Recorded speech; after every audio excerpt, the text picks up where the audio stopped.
Kaugnay sa mga protesta kontra katiwalian ay daraos ngayong araw at bukas, makapainom natin si PNP spokesperson Police Brigadier General Randolph Tuanyo. Magandang umaga po, General Tuanyo.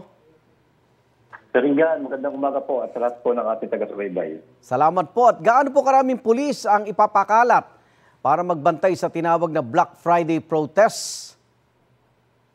Sir Igan, mais ko pong banggitin na ang actual po na deployment ng ating PNP personnel ay uabot po sa 950 po.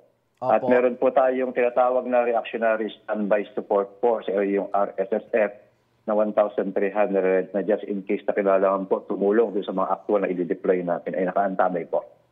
Alin po mga lugar yung mahigpit na babantayan ng ating pulis?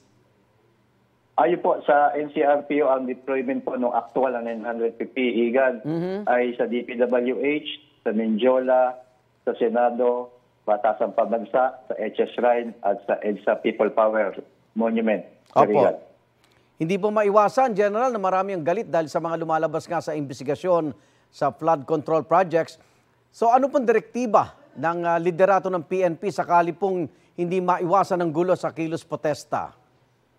Opo, nais natin magitin, Sir Igan, na ang Philippine National Police ay magbabantay sa ating mga kababayan na magkasagawa ng kilos protesta. Sinasabi po natin na fully prepared po ang NCRPO, Region 3 at Region 4 na PNP upang proteksyonan ng ating mga kababayan po. Opo. Kaya sabi po natin, Sir Igan, na ang Philippine National Police po ay nirerespeto ang freedom of expression ng ating mga kababayan, lalo na po kung ito ay authorized at peaceable assembly, Sir Opo. Igan. Yung mga organizer ho ba ng rally nakipag-ugnayan na sa PNP?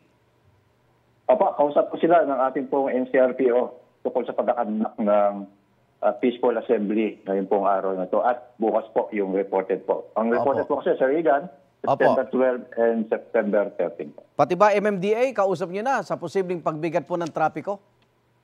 Kasama po yan lahat, Sir Igan, sa pakikipag-usap sa paghahanda. Katunayan, alas 6 pa ng umaga ngayong araw na ito ay isinagawa na po ang deployment ng ating pong PNP personnel. Opo. Maraming salamat, PNP spokesperson Police Brigadier General Randolph Tuanyo. Ingat po.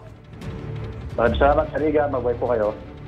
Igan, mauna ka sa mga balita, mag-subscribe na sa GMA Integrated News sa YouTube para sa iba't ibang ulat sa ating bansa.